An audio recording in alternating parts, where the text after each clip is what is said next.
Special class के प्रिय छात्रों, आज आप लोगों का ज्यामिति की ओर चलते हैं। आज जहाँ पर आप पढ़ेंगे रेखाएं, कोण एवं वृत्त। तो ज्यामिति में सबसे पहला जो बात है वह है बिंदु। बिंदु किसे कहते हैं? तो आप कहीं भी कलम के नोक से, पेंसिल के नोक से कहीं भी आप इस तरह का एक निशान बना देते हैं, उसी को कहते हैं बिंदु। और ये बिंदु जो है ज्यामिति का एक आधार है। बिंदु से ही ज्यामिति के सभी आकृतियों का निर्माण होता है। तो ये हो गया बिंदु। इसको हम कह सकते हैं, इसका नामकरण भी कर सकते हैं कि ये बिंदु ए है। इस बिंदु का नाम आप ये दे सकते हैं। नेक्स्ट है रेखाखंड। इस चैप्टर में आप देखेंगे रेखाखंड। तो रेखाखंड कई बिंदुओं से बनती है और रेखाखंड का दो अंत बिंदु होते हैं, दो एंड पॉइंट होते हैं। मान लो कि एक एंड पॉइंट ए है और दूसरा एंड पॉइंट बी है। तो इसको हम लोग कहते हैं रेखाखंड ए बी। इसका नाम है रेखाखंड ए बी। बिंदु हो गया, रेखाखंड हो गया। उसके बाद है किरण।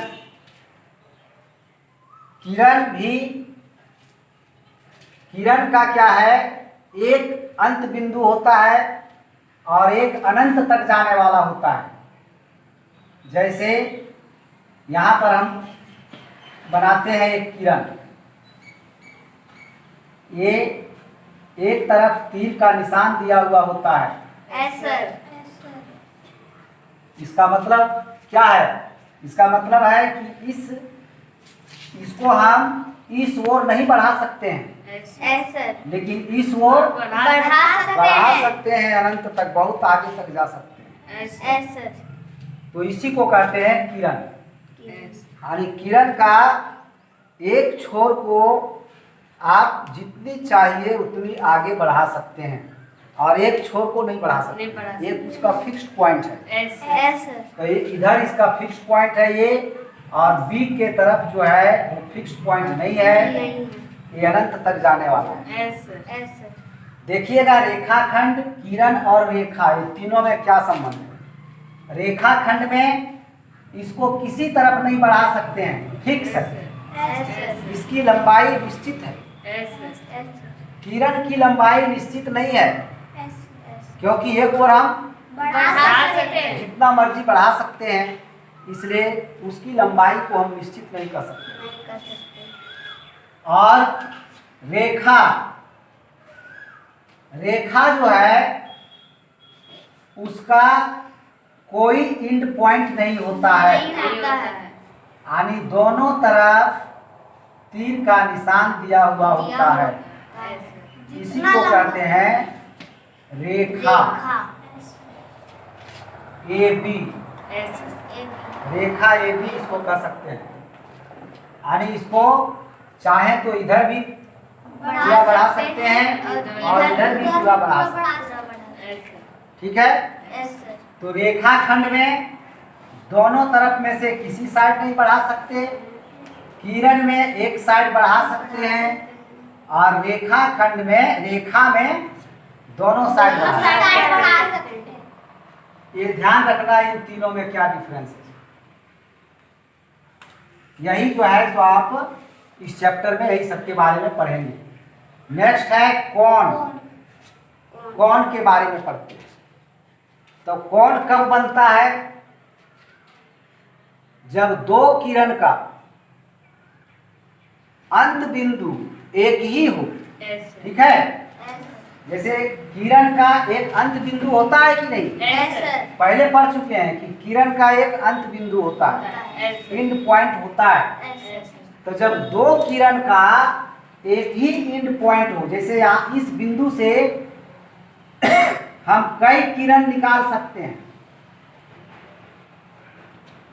कई किरण निकाल सकते हैं इससे। एक निकाले, एक ऐसे निकाल दिए, दो निकाल दिए, यहां मान लिए लिख दिए ए, यहां बी और यहां सी, और इस बिंदु से और भी किरण हम निकाल सकते हैं, ऐसे निकाल सकते हैं, ऐसे निकाल सकते हैं, ऐसे लिख सकते हैं, ऐसे ऐसे ऐसे बहुत सा। एक बिंदु से कई किरण बनाया जा सकता है। तब जब दो किरण बने एक बिंदु से, यानी दोनों किरण का एक ही एंड पॉइंट हो, एक ही अंत बिंदु हो, तब यहाँ पर एक कोण बनता है। तो ये बन गया कोण, इसी को कहते हैं कोण। ठीक है। और इस कोण का नाम क्या होगा? कोण का नाम होगा एंगल BAC। देखिए एंगल का चिन्ह ऐसे देते हैं और लिखते हैं एंगल BAC। इस कोण का नाम एंगल BAC, मतलब जहां पर कोण बन रहा है वो बीच में आना चाहिए, या इसी का नाम हम कह सकते हैं एंगल CAB। क्या कह सकते हैं? एंगल CAB भी कह सकते हैं। दोनों नाम इसको दे सकते हैं, दोनों में से कोई नहीं, चाहे इधर से दीजिए चाहे इधर से, लेकिन बीच में ये ही आना चाहिए। अगर इसको कह देंगे एंगल ABC तो गलत हो जाएगा। क्या? तो इस तरह से इस एंगल का नाम एंगल BAC या एंगल CAB। तो कोण हो गया। अब कोण को मापा जाता है डिग्री में, डिग्री में मापा जाता है कोण को। ठीक है। और डिग्री किस तरह से होता है? जैसे 60 डिग्री इसको पढ़ते हैं, मान लेते हैं कि इसका माप है 60 डिग्री, मान लिए हैं क्योंकि इसको मापे नहीं है, फिक्स नहीं है, ये माना हुआ है कि मान लिए कि एंगल BAC का मान है 60 डिग्री। ठीक है। और एक चीज कोण में और ध्यान रखिएगा कि कोण में कोण का माप इन दोनों किरणों के बीच की जो दूरी है उसी पर डिपेंड करता है। छोटा या बड़ा आकृति होने से कोण नहीं बढ़ जाएगा। कोण बढ़ेगा कैसे? जब इन दोनों के बीच की दूरी बढ़ जाएगा, यानी फैल जाएगा, यानी यहाँ से यहाँ रहता किरण, तब फिर कोण बड़ा हो जाता। और जो ही इसको सटाते जाएंगे, यानी यहाँ से यहाँ किरण अगर खींचे रहते तो कोण का माप और कम हो जाता। ठीक है। कोण का घटना और बढ़ना दोनों किरणों के बीच की दूरी का घटना और बढ़ना पर डिपेंड करता है, छोटा या बड़ा पर नहीं। मान लीजिए कि इसी तरह का इतना ही अगर सेम अगर बना दिए, ठीक है, मान लो कि ABC, अगर यहाँ की दूरी, अभी तो बिना मापे बनाए हैं, लेकिन अगर हम मान लिए कि यहाँ इसकी दूरी जितना है उतना ही अगर इसकी बीच की दूरी है, तो ये कोण और ये कोण दोनों बराबर है। ये मत सोचना कि ये इतना बड़ा बना हुआ है आकृति और ये छोटा बना हुआ है तो कोण भी इसका छोटा हो जाएगा। नहीं, कोण का माप इन दोनों के बीच की दूरी पर निर्भर करता है। आकृति बहुत बड़ी हो गई उस पर नहीं। ठीक है। और कोण को हम लोग इस तरह से डिग्री में मापते हैं, डिग्री में लिखते हैं। ठीक। उसके बाद अब कोण के प्रकार, कोण कितने प्रकार के होते हैं? ठीक है। कोण के कितने प्रकार होते हैं इसको देखना है माप के आधार पर उसका। जैसे डिग्री पर मापते हैं तो कोई 1 डिग्री का भी कोण होगा कोई 2 डिग्री का होगा, कोई 3 डिग्री का, कोई 30 डिग्री का, कोई 32 डिग्री का। तो माप के आधार पर कोनों को कई भागों में बांटा गया, कई भेद किया गया है। ठीक है। तो कोनों को मापने का जो तरीका है, इसको क्लासिफिकेशन करने का, यानी कोण कितने प्रकार के होते हैं, उसका अच्छा से पॉइंट आप लोग याद रखेंगे कि सम कोण किसको कहते हैं। तो सम कोण उसी को कहते हैं जिसका माप 90 डिग्री होता है, 90 डिग्री। ठीक है। कोण का प्रकार जानने के लिए सबसे पहले सम कोण को केवल जानिए। सम कोण को जान जाइएगा तो सब जान जाइए, वही आधार है उसका। खाली आप पहले इतना जानिए कि 90 डिग्री के कोण को सम कोण कहते हैं, इंग्लिश में राइट एंगल कहते हैं। ठीक है। और सम कोण तो समझ गए कि 90 डिग्री का कोण वो सम कोण हो गया। जैसे कहेंगे सम कोण किसको कहते हैं, तो आप इसका जवाब क्या देंगे, 90 डिग्री के कोण को सम कोण कहते हैं। ठीक है। उसके बाद न्यून कोण, तो न्यून कोण कौन होगा, 90 डिग्री से कम जितना है तो सब न्यून कोण है। 89 degree, 88 degree, 87 degree, 85 degree, 84 degree, 32 degree, 35 degree, ये सभी न्यून कोण है। यानी 90 डिग्री से कम है तो क्या है वो न्यून कोण। अगर हम कहेंगे न्यून कोण किसको कहते हैं, तो आप कहेंगे 90 डिग्री से कम वाले कोण को न्यून कोण कहते हैं। ठीक है। फिर हम कहेंगे इसका एग्जाम्पल बताओ, तो कोई बताएगा 80 डिग्री, कोई बताएगा 85 डिग्री, कोई बताएगा 40 डिग्री, कोई बताएगा 30 डिग्री। क्या इसका बहुत एग्जाम्पल है, लेकिन सम कोण का कितना एग्जाम्पल है, सम कोण का एक ही एग्जाम्पल न दे सकते हो। सम कोण किसको कहते हैं, तो 90 डिग्री का इसका एग्जाम्पल दो तो 90 डिग्री, उसका एक ही एग्जाम्पल है, लेकिन न्यून कोण का कई एग्जाम्पल है। ठीक है। उसके बाद अधिक कोण, अधिक कोण किसको कहते हैं, तो आप 90 डिग्री सम कोण, 90 डिग्री से कम को न्यून कोण, न्यून मतलब नीचे भी होता है। ठीक है। तो आप 90 डिग्री सम कोण याद रखिए। उसके बाद नीचे तो न्यून कोण, यानी 90 डिग्री से कम है तो न्यून कोण, अधिक है तो अधिक कोण। ठीक है। अधिक कोण का 90 डिग्री से अधिक, लेकिन 180 डिग्री से कम, उसका भी आगे बॉर्डर भी लगा हुआ है। 90 डिग्री से अधिक कर दोगे केवल तो गलत हो जाएगा वहां पर। लेकिन इतना जान जाना कि अधिक कोण कह रहा है तो 90 डिग्री से अधिक ही होगा। ठीक है। लेकिन 180 डिग्री से कम मतलब 91 डिग्री से लेकर के 179 डिग्री तक 90 डिग्री का रहेगा तब तो सम कोण हो गया। उससे अधिक रहेगा तब अधिक कोण होगा। लेकिन कहाँ तक, 180 से नीचे 180 पहुंच जाएगा फिर दूसरा हो जाएगा। ठीक है। इसलिए 180 से नीचे रहेगा, 90 से अधिक और 180 से कम, तो उसको कहते हैं अधिक कोण।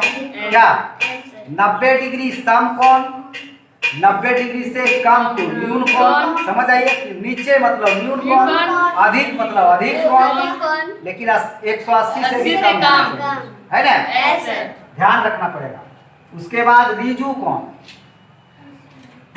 180 डिग्री वाले कोण को रिजु कोण, इसका भी एक ही एग्जाम्पल है। और इसका भी बहुत एग्जाम्पल है अधिक कोण का। 91 degree, 92 degree, 110 degree, 105 degree, 108 degree, सब अधिक कोण है। ठीक है। अधिक कोण का कहेंगे एग्जाम्पल लिखिए तो सब अलग अलग एग्जाम्पल लिख सकते हैं। ठीक है। और सम कोण का और रिजु कोण का सब एक ही लिखेंगे। लिखेंगे सम कोण का एक माप बताओ, न्यून कोण का बताओ, अधिक कोण का बताओ, रिजु कोण का बताओ। तो सम कोण का 90 डिग्री ही सबको लिखोगे। न्यून कोण का सब अपना मन मर्जी से लिखोगे, 90 से कम। अधिक कोण का 90 से अधिक, 180 से कम वाला भी अपना मन मर्जी चलेगा। और रिजु कोण में चलेगा मन मर्जी, ये 180 डिग्री का ही कोण होगा रिजु कोण। तो इस तरह से आपका एक रिजु कोण तक हो गया है। अब नेक्स्ट फिर समझाएंगे। पूरक कोण या लंब पूरक कोण या कोटि पूरक कोण, जिसको इंग्लिश में कहते हैं कॉम्प्लीमेंट्री एंगल्स। ठीक है। Yes sir. तो पूरक कोण किसको कहते हैं? अभी तक आप पढ़े समकोण, न्यून कोण, अधिक कोण, ऋजु कोण। 90 डिग्री के कोण को समकोण, 90 डिग्री से कम के कोण को न्यून कोण, 90 डिग्री से अधिक लेकिन 180 से कम वाले कोण को अधिक कोण और 180 डिग्री वाले कोण को ऋजु कोण। वहां तक पढ़ लिए थे। Yes sir. अब आ गया पूरक कोण। तो पूरक कोण जिसको कॉम्प्लीमेंट्री एंगल्स कहते हैं, और आपका उसका नाम कहीं कहीं लंब पूरक कोण, कहीं कहीं कोटि पूरक कोण भी दे सकता है, इसलिए तीनों एक ही है, आपको इसके लिए चिंता नहीं करना है। तो पूरक कोण किसको कहते हैं? तो पूरक कोण का परिभाषा उस तरह से नहीं है जैसे आप समकोण, न्यून कोण, अधिक कोण, ऋजु कोण कि इतना डिग्री के कोण को ये कहते हैं, ऐसा नहीं। पूरक कोण में दो कोण होते हैं। ठीक है। पूरक कोण में दो कोण होते हैं। किसी को पूछते हैं पूरक कोण किसको कहते हैं, तो गलत उसका जवाब देता है। पूरक कोण में दो कोण होते हैं और दोनों कोणों का योगफल 90 डिग्री होता है। समझ गए? अगर एक कोण है 50 डिग्री का, एक कोण है 40 डिग्री का, तो दोनों एक दूसरे का पूरक कोण कहलाते हैं। कॉम्प्लीमेंट्री एंगल्स हुए वो, दोनों एक दूसरे का कॉम्प्लीमेंट्री एंगल्स हुए, पूरक कोण हुए। ठीक है। तो जब दो कोणों का योगफल 90 डिग्री हो तो दोनों कोणों को पूरक कोण कहते हैं, एक दूसरे का पूरक कोण। 50 डिग्री वाला कोण के लिए पूरक कोण हुआ 40 डिग्री वाला कोण, और 40 डिग्री वाला कोण के लिए पूरक कोण हुआ 50 डिग्री वाला कोण। ठीक है। तो ये मान लीजिए कि दो कोण है जो 50 डिग्री और 40 डिग्री। ठीक। तो 50 डिग्री का पूरक कोण होगा 40 डिग्री। ठीक है। और 40 डिग्री का पूरक कोण होगा 50 डिग्री। ठीक है। और 60 डिग्री का पूरक कोण क्या होगा? 60 डिग्री का पूरक कोण कितना डिग्री होगा? 30 डिग्री। अभी तुम लोग को बताए कि दोनों को जोड़ने पर 90 डिग्री आना चाहिए, तो एक है 60 डिग्री तो दूसरा होगा 30 डिग्री, अभी तो 90 होगा। तब तो 60 डिग्री का पूरक कोण 30 डिग्री, 50 डिग्री का पूरक कोण 40 डिग्री, 30 डिग्री का पूरक कोण 60 डिग्री, 40 डिग्री का पूरक कोण 50 डिग्री। इस तरह से होता है। 80 डिग्री का पूरक कोण कितना डिग्री होगा? 10 डिग्री। 80 डिग्री का पूरक कोण होगा 10 डिग्री। और 10 डिग्री के कोण का पूरक कोण क्या होगा? 80 डिग्री। यही तो है। तो ये हो गया पूरक कोण। पूरक कोण, लंब पूरक कोण या कोटि पूरक कोण। क्वेश्चन में आता है, आ जाएगा कि 60 डिग्री के कोण का पूरक कोण क्या होगा, तो आप सीधा करना 60 डिग्री के कोण का पूरक कोण बराबर 90 डिग्री माइनस 60 डिग्री। 90 डिग्री में से उसको माइनस कर देंगे तो निकल जाएगा 30 डिग्री। ठीक है। क्योंकि पूरक कोणों का योगफल 90 डिग्री होता है, इसलिए 90 से माइनस करते हैं। कुछ लोग क्या कहते हैं 90 डिग्री के कोण को पूरक कोण कहते हैं, ये गलत बात है। 90 डिग्री के कोण को तो समकोण कहते हैं। क्या? तो जब दो कोणों का योगफल एक समकोण के बराबर हो, क्या? जब दो कोणों का योगफल एक समकोण के बराबर हो अर्थात 90 डिग्री हो, तब उन दोनों कोणों को एक दूसरे का पूरक कोण कहा जाता है। ठीक है। हम कह देंगे 40 डिग्री का पूरक कोण क्या होगा, तो 90 डिग्री माइनस 40 डिग्री आ जाएगा 50 डिग्री। इस तरह से ज्ञात करना है। ठीक है। कह देंगे 88 डिग्री के पूरक कोण क्या होगा, 88 डिग्री का पूरक कोण 2 डिग्री का कोण होगा इसका पूरक कोण। क्या? क्योंकि डिग्री तो घट रहा है 90 होने में। Yes, sir. 90 degree minus 88 degree is equal to 2 degree. Yes, sir. तो पूरक कोण आप समझ गए। Yes, sir. अब है समपूरक कोण या रिजु पूरक कोण, इंग्लिश में कहते हैं सप्लीमेंट्री एंगल। Yes, sir. तो इसमें और इसमें ज्यादा अंतर नहीं है, इसका नाम से भी पता चल जा रहा है, इसमें नाम भी दे दिया रिजु पूरक कोण। Yes, sir. रिजु कोण कितना डिग्री का होता है, Yes, 180 डिग्री का। Yes, sir. तब जिस तरह से इसमें दो कोणों को मिलाकर 90 डिग्री हो रहा था, उस तरह से इसमें दो कोणों को मिलाकर अगर 180 डिग्री हो जाए तब दोनों को एक दूसरे का समपूरक कोण कहते हैं। Yes, sir. कोई दिक्कत नहीं इसमें। क्या Yes. जैसे यहाँ 50 डिग्री था ना, तो 50 डिग्री का समपूरक कोण कौन सा होगा, 130 डिग्री Yes, sir. नहीं होगा, Yes, sir. 180 डिग्री तब नहीं होगा दोनों जोड़ के। Yes, sir. 50 डिग्री का समपूरक कोण हो जाएगा 130 डिग्री, ठीक है। 60 डिग्री का समपूरक कोण हो जाएगा 120 डिग्री, नहीं होगा। Yes, sir. और 120 डिग्री का समपूरक कोण हो जाएगा 60 डिग्री, ठीक है। Yes, sir. तो ये इसमें क्या है कि दोनों कोणों के योगफल 180 डिग्री होना चाहिए।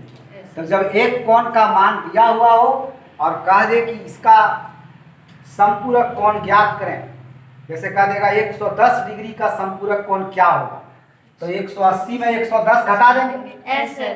आ जाएगा 70 डिग्री। Yes, sir. तो 70 डिग्री हो जाएगा। 110 डिग्री के कोण का समपूरक कोण हो जाएगा 70 डिग्री, ठीक है। ये समपूरक कोणों का युग्म है, जोड़ी।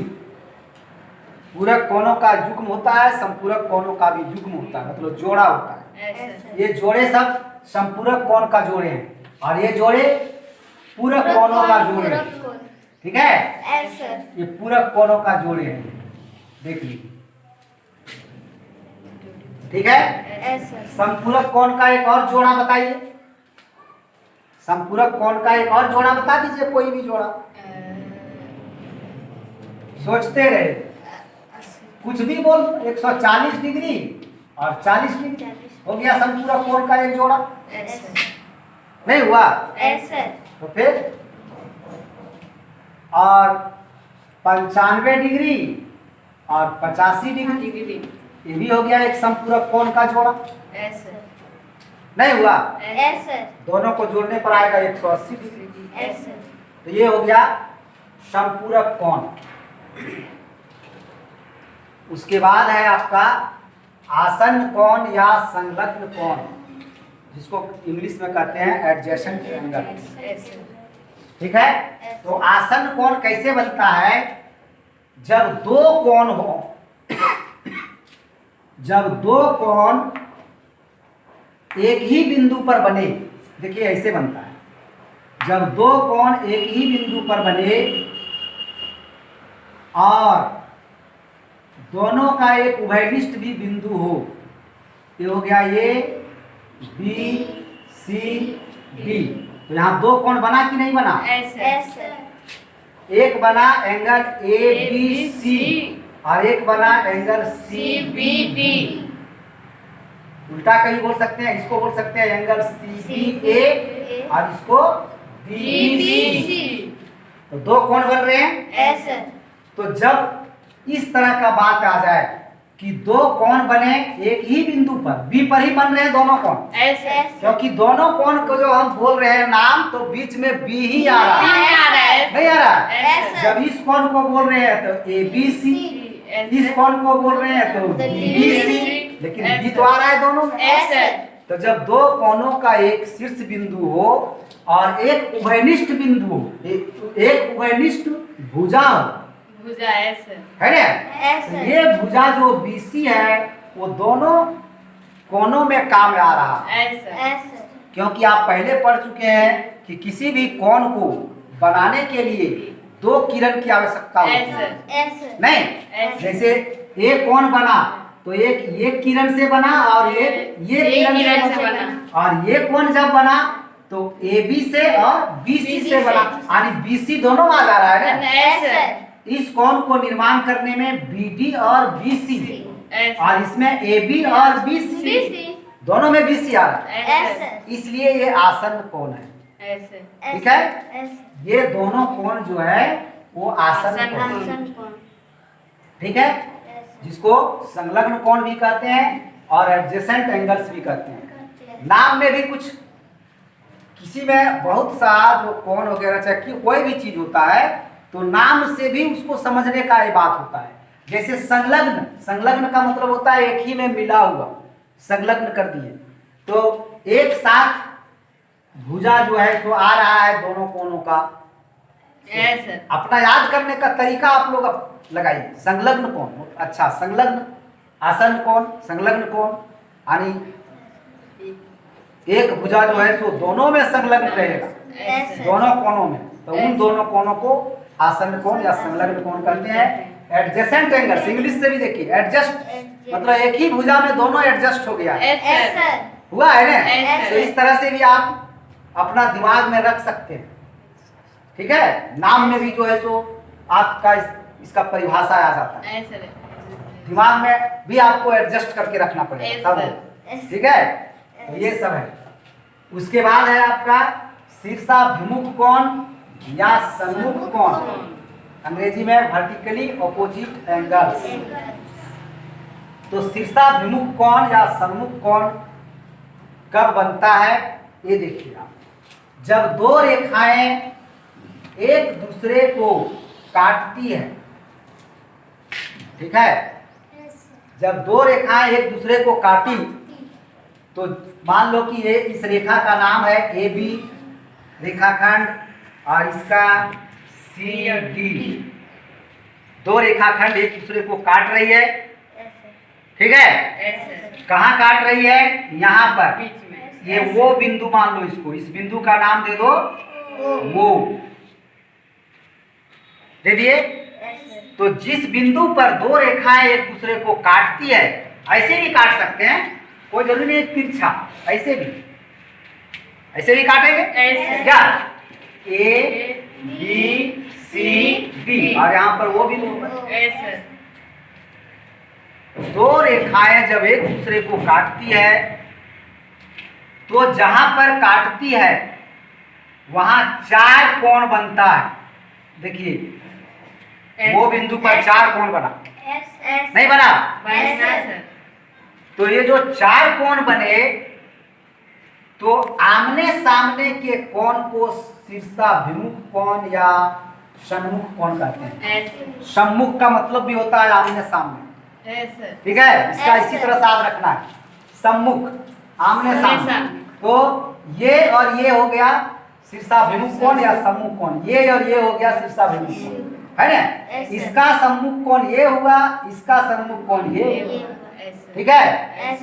तो इसी परिस्थिति में सम्मुख कोण बनता है जब दो रेखाखंड एक दूसरे को किसी बिंदु पर काटे, तो जिस बिंदु पर काटती है उस बिंदु पर चार कोण बनते हैं। तो चार कोणों में से जैसे इसमें देखिए, इसका सन्मुख कोण ये हो जाएगा और इसका सन्मुख कोण ये हो जाएगा, ठीक है।